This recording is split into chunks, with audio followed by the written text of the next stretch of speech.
right, today we have a Florida boy on the show. He did go to the wrong school, y'all, but I am trying to be a little more inclusive in my old age.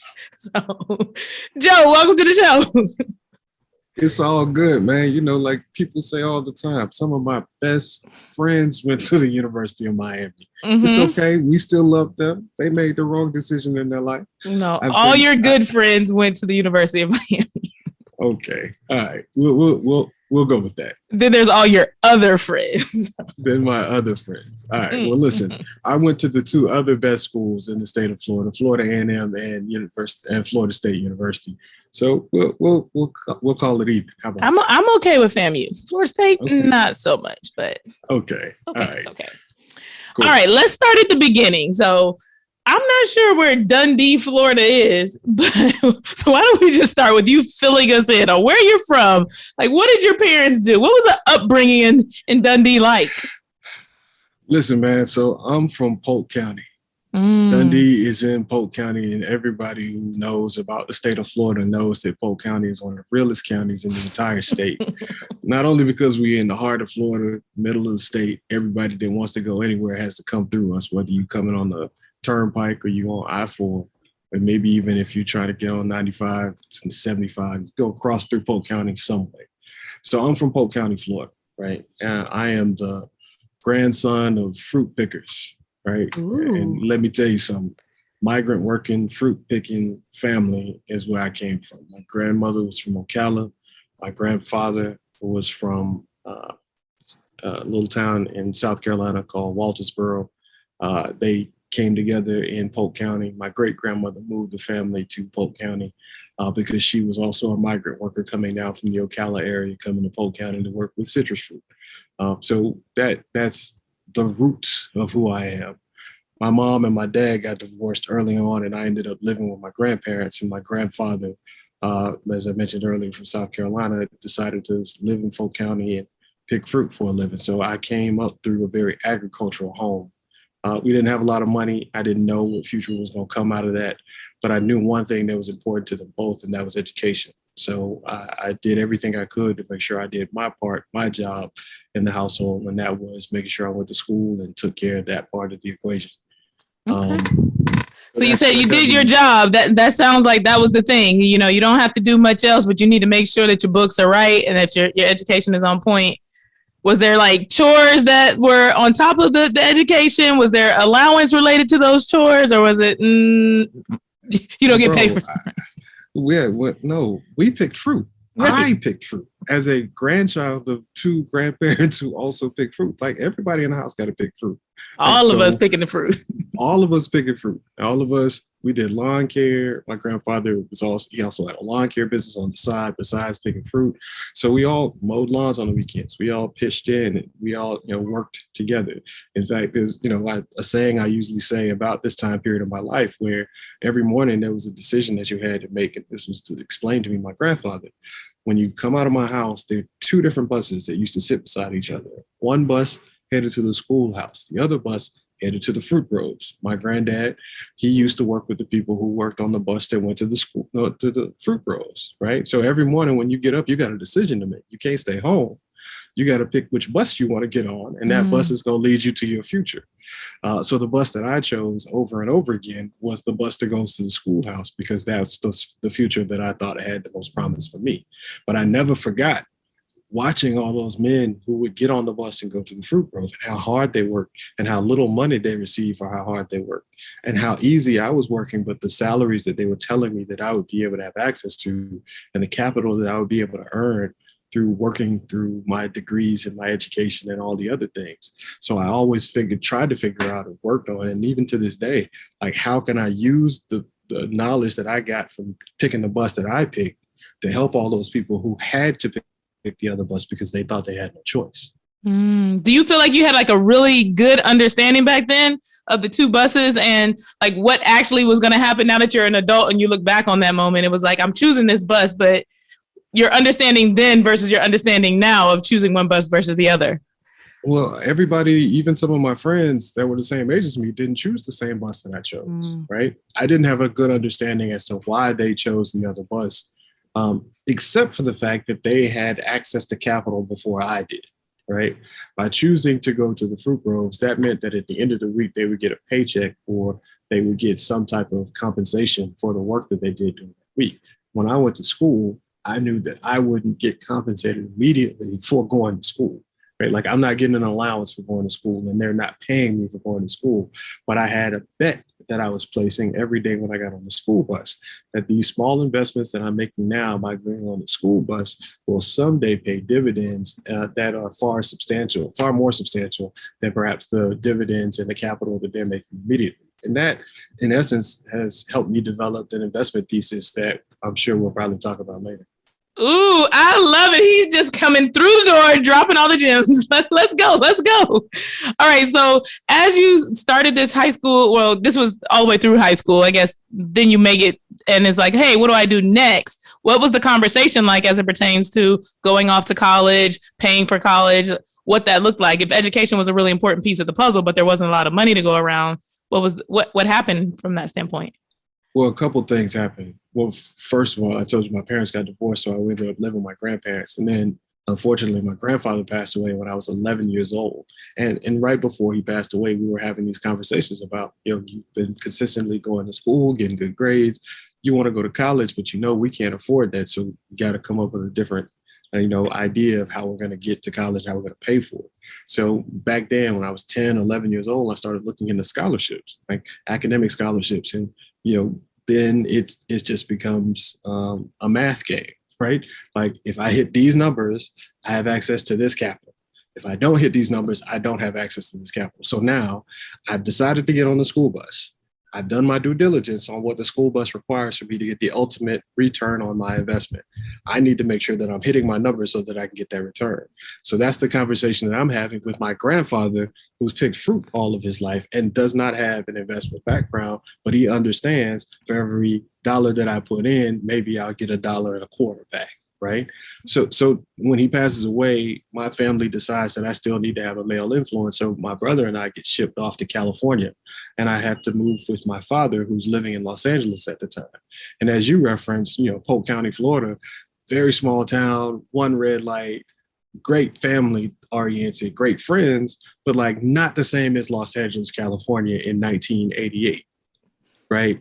Los Angeles, California in 1988, my father is the assistant pastor at one of the larger Baptist churches in Los Angeles, was very much being affected by crack hitting the streets, very much being affected by gang violence becoming a real thing, and very much being affected by all of the other things that happened in the late 1980s, but were concentrated in the Los Angeles area as a first stopping ground before it spread off to the rest of the world because of the way things were imported through Mexico and into Los Angeles.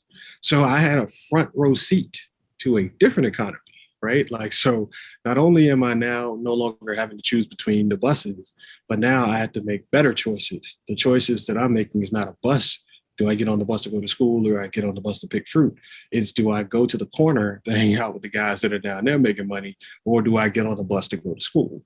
And I had to run an analysis again, right? Like I see these guys getting arrested all the time, right? And sure, they get back out. Eventually, I see them back on the block. But in the short term, I see them getting arrested. I see their families like asking for money to help pay for lawyers and sending money to put on their books. So that investment, while lucrative in the short term, can also have some very big pitfalls. So I choose the other bus. I go to school and I continue on working on my stats, working on my numbers, because if I hit my numbers, then that means I get to go to school, and that means that I get access to the capital that comes from an education. So that's the choice that I ended up making. So when we're going back to high school, to follow up on your question, I stay in Los Angeles and I'm getting ready to start high school, and then Rodney King happens. You were there when that happened? Oh my goodness. I was in Los Angeles when Rodney King happened. So I'm a guy going into his freshman year of high school when Rodney King happens. And my mom calls and she says, look, you cannot stay in Los Angeles. Right. At this time, you have to leave, right? So she flies me back to Florida, and now I'm forced to take, 4 years worth of urban education, the things that come along with not only public school education in the Los Angeles Unified School District, but also like the real life education that comes along with you witnessing urban living for the last 4 years, during this 4 year time period between when the movie Colors comes out and when the Rodney King violence happens. That means like Do the Right Thing, Boys in the Hood, all that stuff that you see, The Wood, all those movies. I lived a real life representation. I went to Alvin Monroe Junior High School, which is in Inglewood. My brother went to Morningside. I went to what used to be Mount Vernon Junior High School, but is now called Johnny Cochran Middle School, right? Like over on the west side, not far from, if people are familiar with Los Angeles, the World of Wheels, which is the skate park where all the Crips used to hang out at, right by the Midtown Swap Meet, right? Like my brother, who's 5 years older than me, he lived right near the Slauson Super Swap, right? Like on Slauson Swap Meet, where everything. So like I'm this little kid from Polk County that's flowing around in all these places where like Snoop Dogg is talking about it in all of his videos, and Dr. Dre and all those guys are like rolling. You really living it, like I'm living it because my dad's church is in Compton and like off 104th and Hoover, and like so I'm flowing through all these neighborhoods and I'm seeing all this stuff, and I'm realizing how the investments that certain people are making in certain things aren't really paying off for them in the way that they thought. Sure, there's some short-term gains, but the long-term return on these investments that they're making, not only in the situations that they're putting themselves in, but the situations that they're pulling themselves out of. Guys that are dropping out of school to go make money are then hating themselves because they couldn't make the next step in their progression. They couldn't go to college because they chose a different path. And now everyone's passing them by. So that became like a focal point for me. And when I went back to Florida after spending that time in California, I then had a renewed focus on education being my way out. But I'm also going to hedge my bets, right? So like I'm this kid who's bounced back and forth between Florida and California.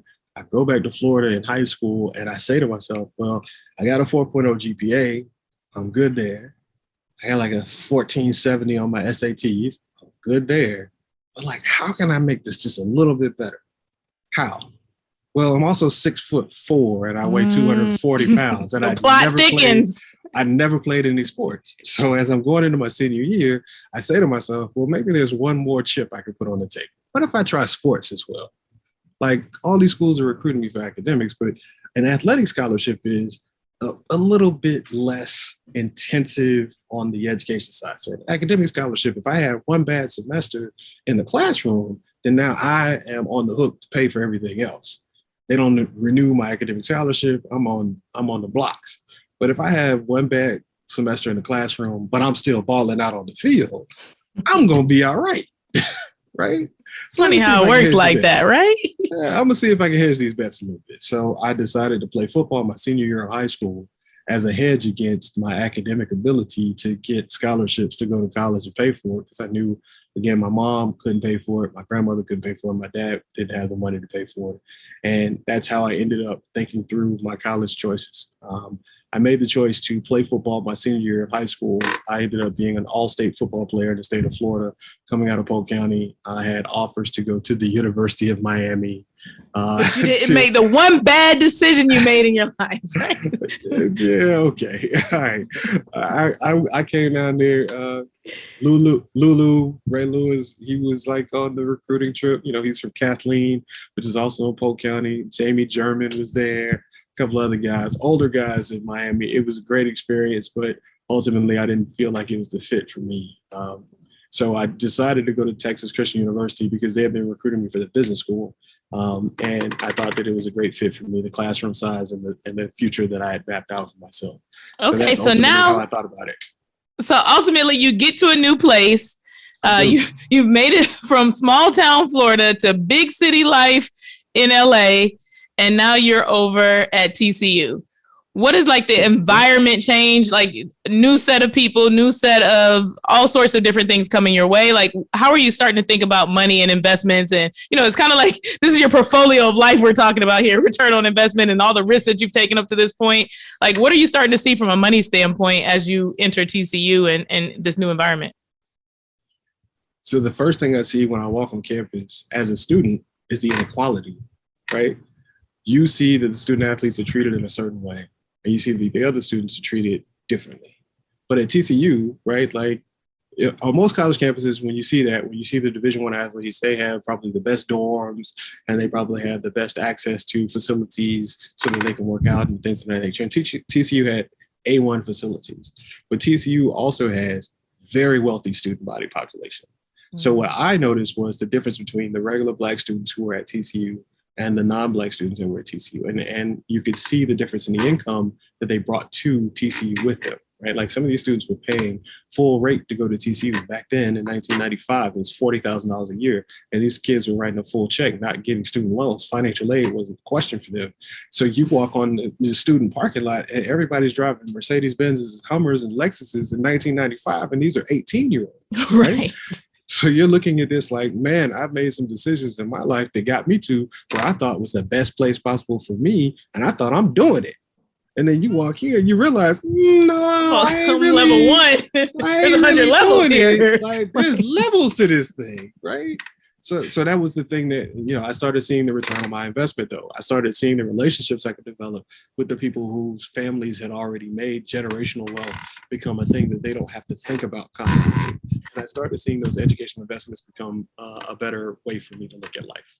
What would you say gave you kind of the point of view to be able to say like, oh, here's yet another opportunity for me to leverage versus getting frustrated and saying like, man, I worked so hard, like thinking I'm at a level 100 and now I realize I'm at level 1. Like there's also kind of forks in the roads, I think, as it pertains to that and resources that are available to people. It's like, here's now yet a chance for you to be upset. Like, gosh, like I'm so far behind, but you instead said, hey, this is an opportunity for me to leverage. Like, where does that mindset come from? Well, a lot of that mindset comes from within, right? Like, so you have to have, and I have a foundation that's based on faith. Faith is the substance of things that I hope for, evidence of things I can't see. It's one of my favorite verses in the Bible, Hebrews 11:1, if you want to go check it out later, right? Like, but that requires me to have faith in things that I cannot see. And if I have a vision for the life that I want, then that is what's going to be my guidance point. That plus my faith, my vision plus my faith is going to guide my actions. And when I came on the campus at TCU, I saw that these people have more than I have. I realized that that's their stuff. I want my stuff. I don't want any of your stuff. I want all of my stuff. So my vision is my stuff. And I thought that these people may help me be able to get to my vision. And that became the investment that I was making, the investment in personal capital and relationships, along with me trying to figure out how I can make the most out of the financial side of this as well. Because let's be clear, you're a former student athlete. I'm a former student athlete. One of the things that I realized was that this relationship that I was going to have with Texas Christian University and TCU was not a relationship that was going to be 4 years. I made the thought happen as soon as I stepped on campus, and I'm going to have a 40-year relationship, 50-year relationship, 60-year relationship with this place. So let me dig in, dig deep, put my roots down, and then also figure out how I can spread my limbs and catch as much sunshine as I can. All right. So you caught some sunshine, did you? It went well? I did. It went well, right? Okay. We majored in business? Majored in business at TCU and developed some relationships, not only with football players that I was teammates with, but also throughout the business school, from the professors to my classmates to people who didn't even work in the business school. The computer lab, I have access to that. Look, man, I'm from the hood. So if I got access to all this stuff and you telling me I can go anywhere I want to on this campus with my little student ID card, I'm going everywhere. I'm trying to see what you're doing over there. Like, what you doing? How can I be a part of what you're doing over here? Okay, that's not for me. All right, then I'm gonna go find someplace else to go. Right? Like, so that was my mindset coming into it. And I think, again, that comes from me just having faith in myself and the abilities that I brought to TCU. I knew I didn't, this is going to sound crazy. I knew I was a really good football player. I also knew I was a really good student. And I knew the combination of those two things would help me be as successful as I wanted. I just had to tell the world and the universe what I wanted. So the whole first year at TCU for me was again about due diligence and trying to figure out how I could make the most long-term return on this investment that I'd made in going to TCU. But I also saw myself as an investment for TCU, right? Mm-hmm. And the way that I explained myself to my recruiters, to the coaches, even to the chancellor of the university who I developed a relationship with, still maintain. Look, man, I can be great for y'all. I can help y'all sell this. right? Don't you want me to be a success story? So when the next kid comes up and he wants to talk to somebody about how great TCU is, that I have the ability to give a great customer service response, that TCU is great to me, and therefore you should come here too and spend your money with TCU. Right. So why don't we and work on that together? authentically give that, right? Right. Why don't we work on that together? Business mind, right from the beginning. Right. All right. So what happened next then? You sound like you had a great experience at TCU. What were you expecting to happen when you finished college versus what actually happened when you finished college? So Lauryn may remember a little bit of the story. I shared it when we were in our fellowship together, but like I go to TCU, but it's really special. And I don't want to overplay this. There were a bunch of 17-year-old young men who were all on our recruiting trip together. And we decided as a group to go to TCU. So like as the recruiting process goes for football, there's the one weekend where they have all the like big time recruits, right? I'm not calling myself a big time recruit, but it's the weekend where they have like the 4 and 5 star guys in. And somebody canceled, so you got to go, right? That's yeah, so somebody canceled so that I could go. Yeah, okay, we'll go with that. All right, so we're all sitting there and we're talking about how TCU hasn't been like a top program in a very long time. So since the 1960s, at that point, TCU had like 3 winning seasons since the 1960s. And we're talking about 1995. So you're talking about like almost 30 plus years of football, and they'd only put together about 3 winning seasons over that time period. And we all decided that if we came here, perhaps we could change TCU culture, at least in the football program, so that we could begin winning football games again on a very consistent basis. And over the next 4 years, we had 3 winning seasons, right? So 30-year period with 3 winning seasons, and then over a 4-year period, you have 3 winning seasons. And then what do you have happen to TCU after that? TCU goes on to become one of the top 10 winningest programs in the last 2 decades, right? So it's an investment of these young men into this university and our athletic ability and our desire to change culture around sport. Because, I mean, there were better football players that came to TCU before us, but they didn't come together on a collective and say that we're going to change the culture of the program so that we can have a future and have that future investment pay off in great dividends. And I think that was the one thing that was different about us. And so in the 4 years that I was there, my plan was to go to the National Football League.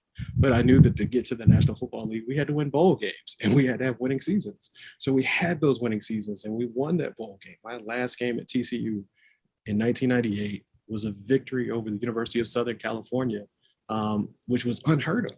TCU on a December 31st, 1998 bowl championship series game against the University of Southern California. We were a 3-touchdown underdog and we beat them by two plus touchdowns, right? Like I'm standing on the stage, holding the trophy, dancing behind the coach, thinking that the next stop for me is the National Football League because the NFL career is about 3 years. My thought is I go to the NFL for my 3.5 years. After I get out of the NFL, I become a lawyer and I use the capital that I earned from my NFL career to fund the rest of my life and having fun doing it, right? Ooh. I go through my training for the draft. I didn't get drafted, but I did hear from my agent that there were a couple teams that were looking to sign me as an undrafted free agent. I had a couple classes that I needed to finish to graduate, so I focused on finishing my classes. I graduated from college on May 15th, 1999, and with the intent of going to training camp that following week when rookie training camp opened, as a person who would then try to figure out how he was going to start this NFL career. And then on May 16th, 1999, I got into a car accident, and that car accident ended my football career. And the rest of my life plan goes out of the window with it, right? Because I'm thinking that, I'm not on scholarship anymore. So I had already canceled my lease for my apartment because wherever I was going to go for training camp, that's where I was going to be at. So send all my stuff back to my mom's house or put it in storage and then like make it do what it do at training camp until I got cut and then, figure out where I was going to go next. And if I don't get cut, I'll figure out how to get an apartment there and everything will work out. But now I don't have that plan anymore. I'm no longer on scholarship. There's no scholarship check coming next month to pay my rent.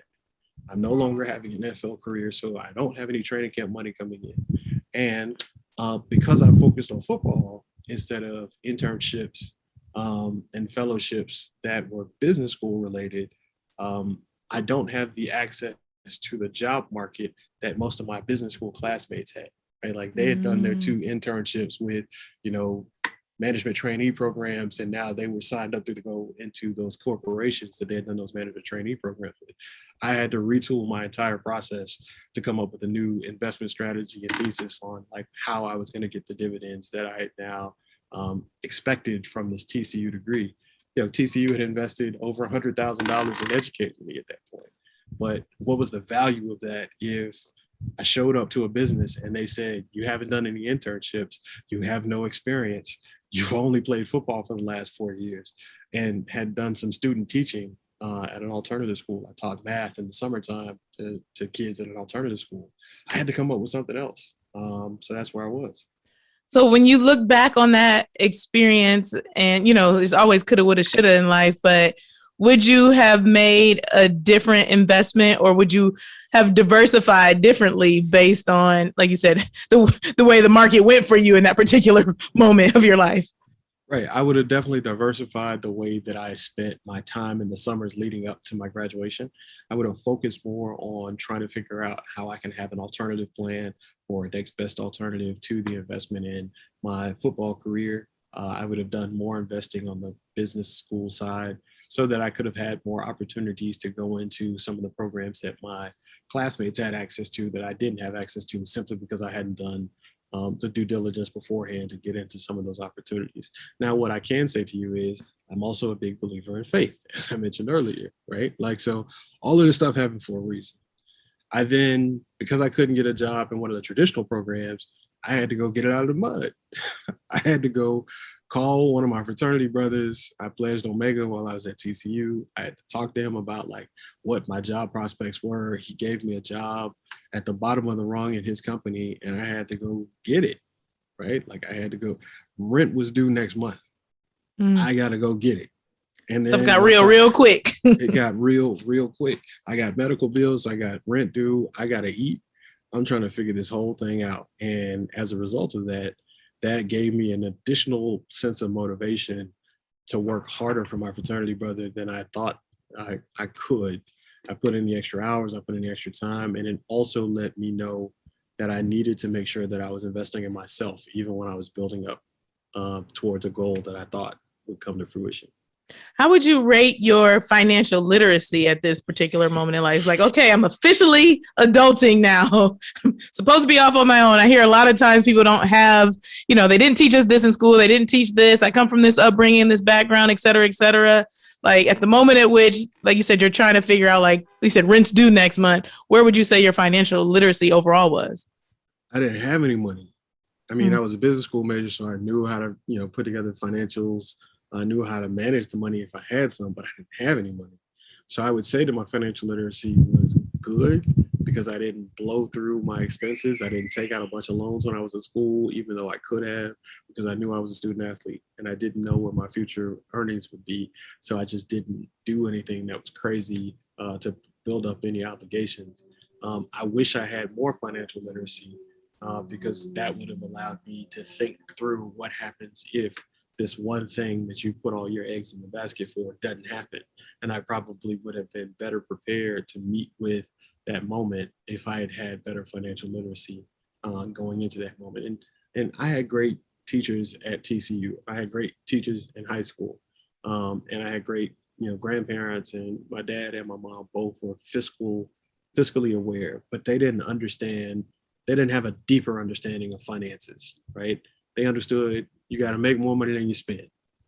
They understood how to write a check. They understood you need a bank account and you need a savings account, especially if you want to buy toys for the kids at Christmas, because if you wait until Christmas to try to spend it, then that paycheck is going to go to something else. That was the end of the financial literacy that I got from home, right? I didn't get stocks, bonds, how treasury accounts work, 401ks. I didn't know any of that stuff. So when I get into my first job, I had to sign up for all this stuff. Sign up for your contribution to your 401k. How much money are you going to spend on your insurance? What are you going to do about, long-term term insurance, universal life insurance, all of these things, pieces of paper that people are throwing at you. And nobody had talked to me about any of that stuff when I was in business school. I'm a business school major. Nobody had talked to me about any of this stuff, right? From this perspective, from the perspective of I'm a citizen, I got to pay taxes, I got to start saving for a future, I got to start planning for my life, and including the stages that may include my death. Nobody had talked to me about any of that stuff at any point in my educational process in a way that was real and present in those moments that I needed it. So I had to go find it, and I had to go find it, back then in 1999 in books in the library, because the internet wasn't where it is today. So I had to go learn, He's prehistoric, y'all. That's what he's saying. He's pre-Google. I like you. I like you. I'm pre-Google too. I mean, I like you. Yeah. So like that. So that was the mindset. That was the mentality. I didn't know a lot about financial literacy, but I did everything I could to try to learn as much as I could, as quickly as I could. And the thing that the philosophy or thesis that I took on at that time is keep your debt as low as possible. Try to build up your resources as much as possible so that when opportunities come along, you can take advantage of them, because luck favors when opportunity is available to you, that you have the resources to take advantage of them, right? I love it. I love it. I love it. You have just dropped so much knowledge on us. Okay, so bring it full circle. We get out of school. Like you said, you had this goal, this aspiration. You were going to be a lawyer. You were going to, use the money from being a lawyer to make these investments. Like, you are a lawyer. You are an angel investor. That's what we're on. This is the VC series. So how do we make all of the craziness that life threw you, all these curveballs, come to fruition? Yeah, bring us up to speed. How do we get to where we are today? So boom, I then work in corporate America for a year so that I get myself adjusted. I go to talk to my boss, and I say to my boss, like, hey, I'm killing my accounts and I'm trying to make money. You gave me a job and I'm appreciative, but like, I need to make more revenue. And he was a small business owner. And he said to me, like, it just doesn't pencil. It doesn't make sense for me to pay you more money right now, because you're doing the same work that I asked you to do a year ago. Even though you're doing it really well, like, you're not bringing in additional revenue for me. And that clicked in my head, right? All right, so revenue driving is the thing that's going to get me more money. All right, cool. So how do I go make more opportunities to make revenue? So I go to grad school at Florida A&amp University, quit my job, and I said, I'm going to go to grad school. I'm going to learn all the rules around minority business development, because he was a small minority-owned business. So I go get a master's degree in public policy so that I can figure out how they write the laws around minority businesses. And then while I'm in grad school, I remember that when this time period that I was supposed to be in the NFL, which is what I've used to work in corporate America and go to grad school, I wanted to go to law school thereafter. And when I'm in my graduate program, I started to realize the last step in every grant process that I'm learning about is that you got to clear it with a lawyer. And I also realized that the lawyer gets paid first. Nobody else gets paid until the lawyer gets paid, right? So that made me want to go to law school. So Florida A&amp for grad school, Florida State for law school. And then while I'm at law school in Florida State, I decide that if money is the thing that I want to make, perhaps money is the thing that I need to focus on. So I focus on public finance and municipal bond work as the area of law that I'm going to study. And I do that while I'm at Florida State. And I start to realize that smaller investments in some of these products, bonds, municipal bonds, public placement of capital, public-private partnerships, using government resources to bolster private investment, all of those areas became very interesting to me in seeing how more revenue could be generated by an individual, by a company, by a city, by a town, by a location, to take care of all of these things. And I also started to realize like how social justice was impacted by public investment, right? If you got a great park, the kids don't get in trouble because the kids are at the park playing, they don't have time to go rob nobody, right? Like if you got streets that are filled with blight in your neighborhood, then it's much more likely that criminal activity may occur in some of those blighted spaces, because people don't think that the cops are going to come to those spaces in the same way they come to a nice neighborhood. So how do we make sure that the revenue is flowing back in our neighborhoods so that those neighborhoods can be nice? All of this to say that it required me to learn more about the movements of money, not just the movements of money in the public markets, but the movements of money in the private marketplaces and how all those movements can come together. And the one thing that stayed in the back of my mind is the thing that we talked about earlier, the thing that we talked about with my grandparents, about how they didn't know a lot, but they knew you gotta save more money than you spend. So when an opportunity comes along, you can make an investment in it and maybe you'll get even more money back. So that's what I did, right? So as I'm going through law school and progressing in my legal career, and I'm starting to look around and I'm noticing that more people are making investments in small businesses, like the small businesses that I worked for early in my career, so that those businesses can grow. I started to notice that as I had extra revenue, then maybe I should place some bets with some of these small businesses because maybe they'll be able to grow as well. So that was the journey into angel investing for me. I had friends that had great ideas, small businesses that they wanted to start. I knew I had extra revenue from me being able to earn as much as I was as a lawyer.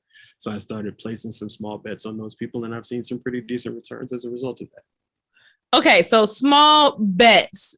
When we say small bets on people that you know, you like, you trust, that's one of the things. But I also, in communities of color, there's usually situations where someone has quote unquote made it, and they want you to place these small bets, but they're not really good bets that you're making. So you're saying you've seen some return on your investment. What's the process like to be able to choose, from the people that are around me, that this is a good bet to make? And also like to be able to say no to the ones that are maybe not the best bets. Step one, develop your investment thesis. Figure out what it is that you wanted to invest in, because if it's not in alignment with your investment thesis, it is easy to say no. Look, if you just want to invest your money on Black businesses that do sports tech, if someone comes to you with a great product, a great new cookie that they want to put on the market and sell in all the Whole Foods in America, if that's not in your investment thesis, it's easy for you to say no, and you have a reason to tell them when you tell them no. Like, hey, that's a great idea. I think that's wonderful. I hope you make it into all the Whole Foods and Targets. But my investment thesis has me investing in sports tech companies because that's what I want to go deeper into. That's what I have money for, right? So that's step number one. Develop your investment thesis. And step number two is stick to your investment thesis. That's right? The hard part. Right? So now that you develop, like, these are the things that I'm going to invest my money in, you have to have the intestinal fortitude to stick to that investment thesis, because they're going to try to talk you out your money, right? But they know everybody got a homie that's starting a barbershop. What do you say? Give us the rundown of how you're going to tell your friend that you're not investing in his barbershop. I'm not investing in your barbershop because that's not in my investment thesis and portfolio right now. That's it. Just one sentence. Straight. My portfolio is this, right? Like, you got to think about it differently. The way I think about it is like this. I'm a football player. If you come to me and say, hey, bro, I need you to go ice hockey. I need you to go play ice hockey with me. I don't know how to play ice hockey. I don't know anything about it. I don't know the rules. I don't know how to skate. I don't even know how to hold a stick properly. So if you come to me and say, hey, I want you to invest in a barbershop, I don't know anything about barbershops. I'm a football player. If you ask me to come play football with you, I know how to be a left tackle for you, and I can probably guard your quarterback better than anybody that went to the University of Miami. But I can't be an ice hockey player for you. That's not what I can do, right? So, and if you don't understand that, then you maybe you're not my friend. Maybe you're a person that's just trying to get money out of me. Because if you tell me, a football player, that if I don't go play ice hockey for you, then I'm not your friend, knowing full well that if I go out there on that ice rink, then I'm gonna hurt myself, I'm gonna embarrass myself, and I'm probably not gonna be able to take care of my family, then you're not my friend. I like it. I can't really argue with that. That's an easy way to say no. Saying no 101 via Joe. The third thing that I would say is make sure, even if it's in your investment thesis and you stuck to it and said, like, no, I'm not investing in anything outside of my investment thesis. When they bring you something that you said you wanted to invest in, do your due diligence. Oh. Even if it's your homeboy, even if it's your cousin, even if it's your mom, right? I don't care who's bringing this to you. Look at the numbers, check under the hood, make sure it is what they say it is, and double check it and triple check it. And it's okay for you to ask them a bunch of questions. And if they start getting offended that you started asking them questions about it, I'm going to say the same thing to you, right? Like, bro, why are you trying to get me to play this new style of football that I'm not used to? And I can't ask you about the rule book. So if I go out here and play and I break one of the rules and now I get in trouble, I can't feed my family. So why are you upset that I'm asking you about the rules? I'm just asking you about the rules. Now, if you don't want to talk to me about the rules, it's fine. I don't want to talk to you about my money. Right. If you do want to talk to me about my money, let's talk about the rules.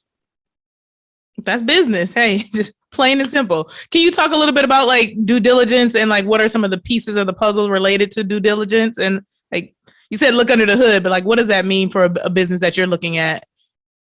So first thing is making sure that you look at the financials, knowing whether they're audited financials or financials that have just been created, whether they're projections, whether there's actual revenue that's flowed through this entity, and whether there's, documents that you can look into that show you what that revenue is. Figuring out if there's a minimally viable product that's been created, or if this is just a concept. A lot of people are out here investing, and it's not a bad idea to invest with just a PowerPoint and a dream, right? Like if somebody comes to you with a great product and they're able to paint a great picture of the vision that they have for going forward, and they're willing to risk and lose everything that you invest with them, and you feel comfortable with that after you've done your due diligence, then that's fine. But for most people, due diligence also requires at least a minimally viable product or a great knowledge of the person that's bringing the deal to you, right? Sometimes you invest in the product, sometimes you invest in people. Due diligence could require you to make sure that you're looking into both. Making sure that you understand the background of both. What's the background of the product? Who are some of the competitors? How is this going to hit the marketplace? What's your go-to-market strategy? All of these are great questions that you can find out more information about with a quick Google search on the term due diligence. Maybe even find you some nice resources in the library if you still use those. Since I'm a old guy, I still use libraries because they have excellent resources for you. But like trying to figure out exactly as much as you can about the business before you get into the business, and then making sure you ask the tough questions to the person who's bringing the deal to you. I love the part where you were talking about and lose all of your money. You slowed down for a second when you said not just invest, lose some of your money, but lose all of your money. Make sure that you're okay with losing all of your money. Can you talk a little bit about the idea? I mean, you've lost all of your money sometimes, like, and also just like the financial organization piece of like getting to a point where you can make these angel investments. Because I think one of the biggest things I've bumped into is like, this is fun. This is trendy. This is hot. There's lots of Instagram and, TikTok videos about investing. So one, it's not all in angel investing in that regard. It's not all good investments, but also like there's some basic things I would imagine that you're doing that your family's going to be good. Like you said, even if you lose all of your money on this sports tech thing that I bring to you that I want you to invest in. So like financial health. Okay. Let me let you in. Go. Tell us something. All right. Sure. I mean, obviously you have to set up your budget, your personal budget, the income that you have coming into your household, and you have to make sure that you're comfortable before you start jumping out in this deep water, right? That could be angel investing. So that to me means that I have an emergency backup fund that's going to cover my monthly expenses 2 times over for at least a year, right? That's what that meant to me. To you, it might be something different. And that's also a part of your investment thesis, right? Like how much capital do you have to have before you feel comfortable investing? And let me just say something, right? Like angel investing doesn't mean you have to have $1 million to put on a deal in order to make that deal flow. Angel investing for me, there's one company I invested in with $1,500. The guy just needed someone to come in as a silent partner and help him get a viable product at least presented so that he can include that in his presentations going forward. He needed a $1,500 capital investment from an angel investor. I gave him the $1,500. I got a bit of equity in the company. He's now off and running, and we're still monitoring our progress to see if this becomes a thing. I could lose that entire $1,500, but I invested in him. I also invested in the concept, and I also invested in the projections that he had in revenue. But mostly I was investing in him.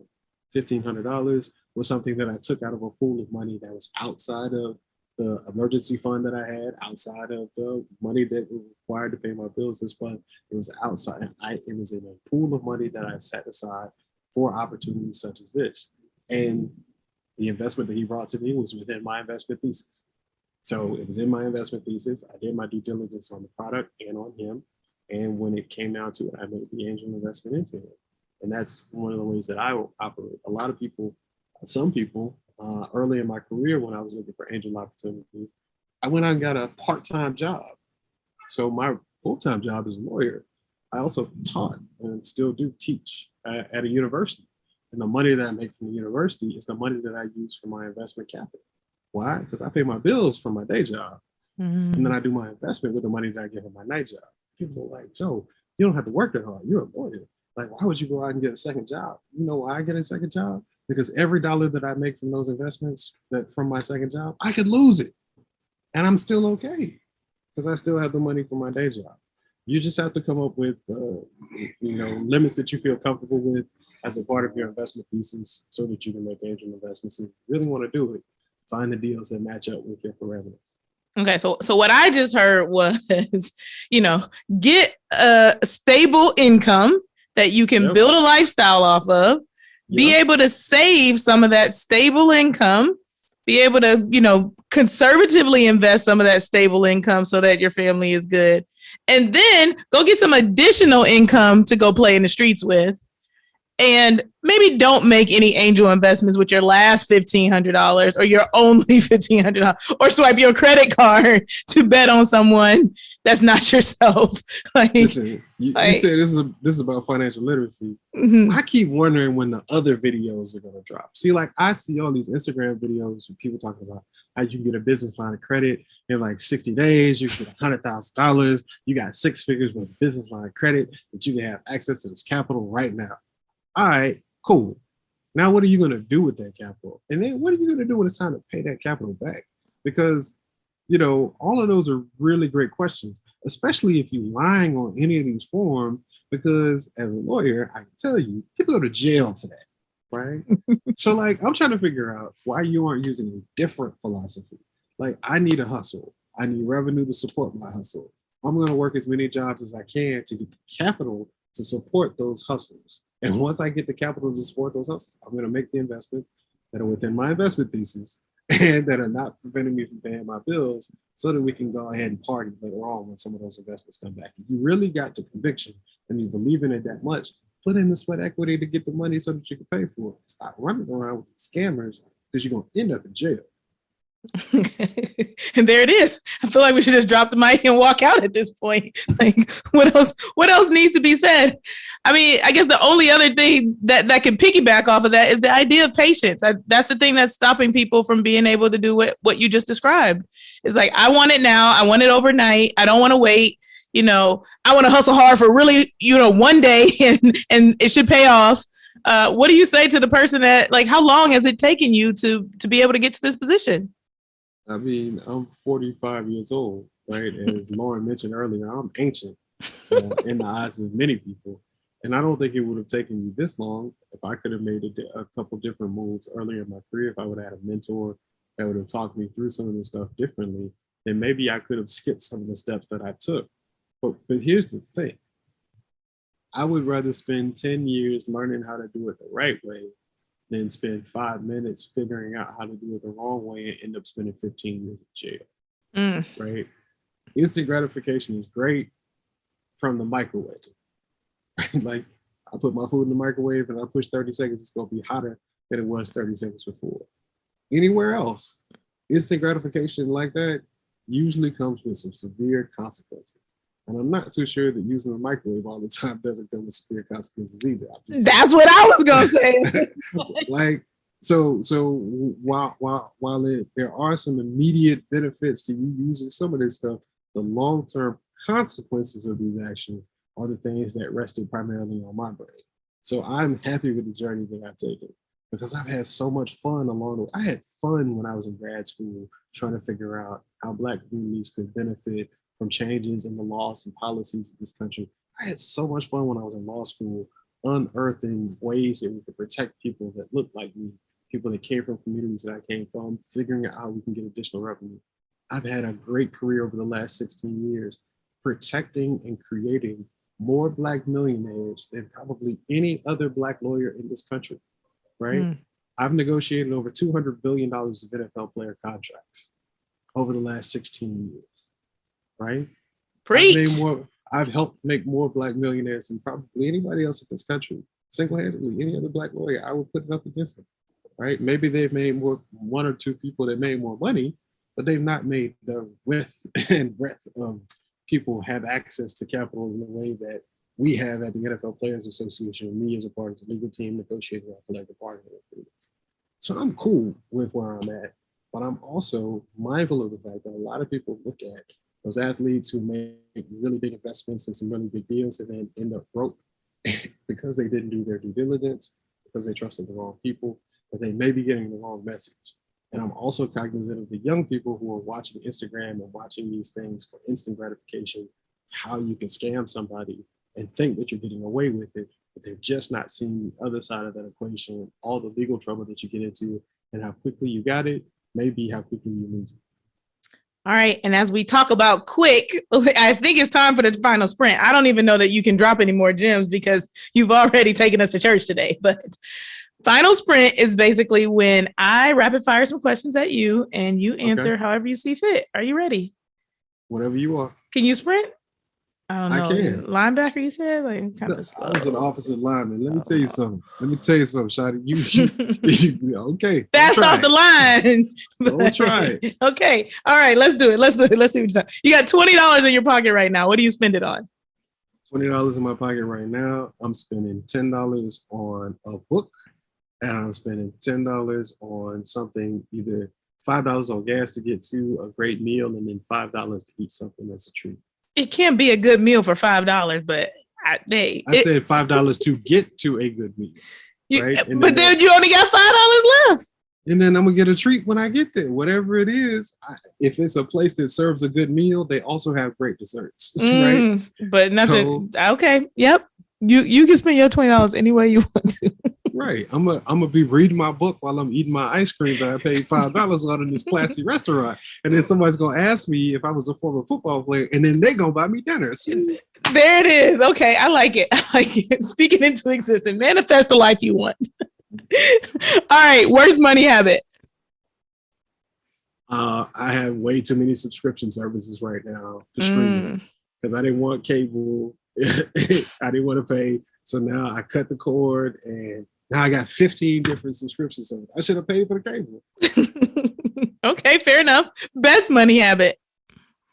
Being a stickler for sweeping money that's in excess in my checking account into my savings and my trade accounts.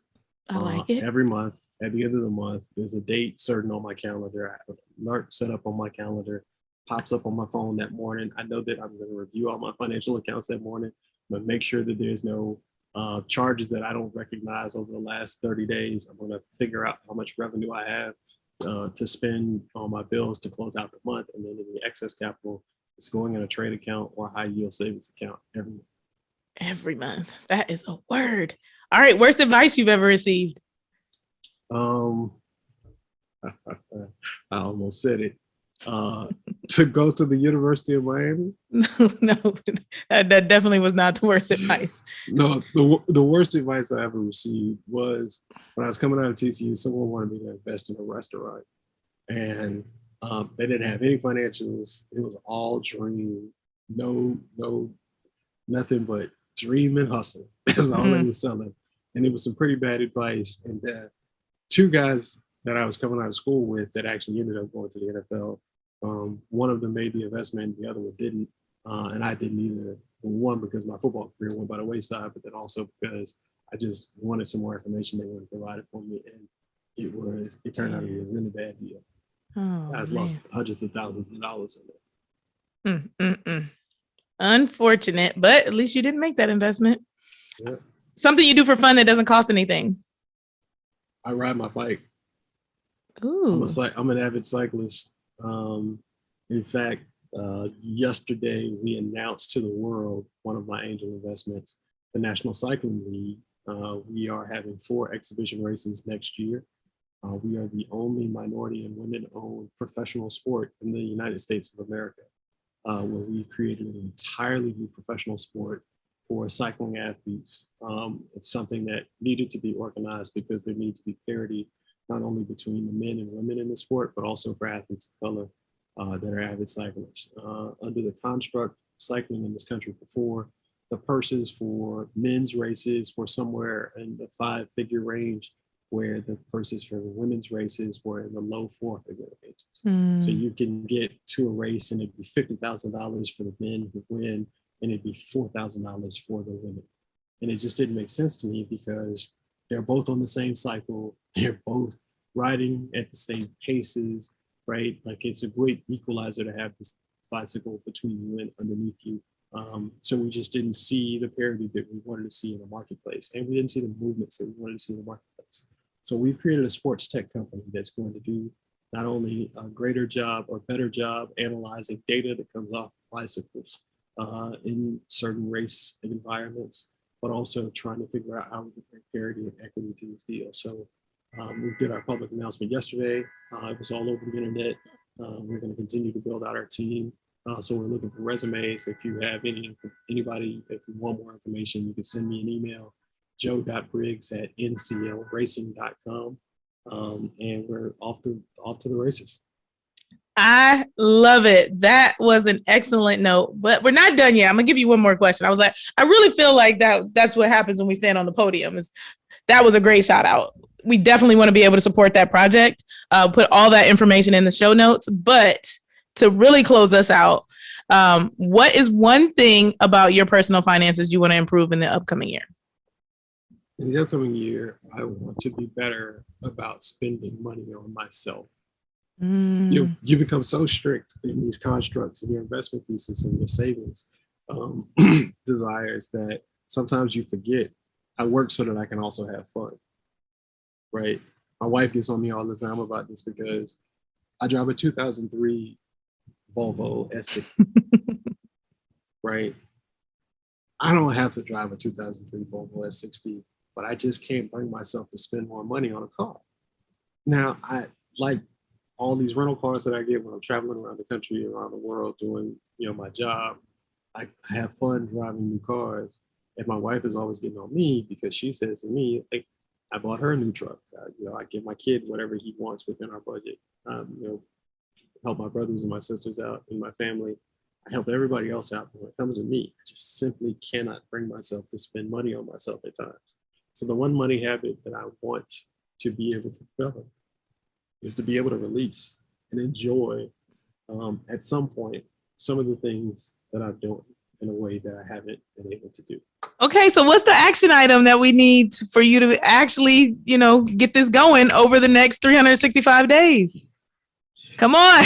The people are going to hold you accountable, Joe. We want this for you.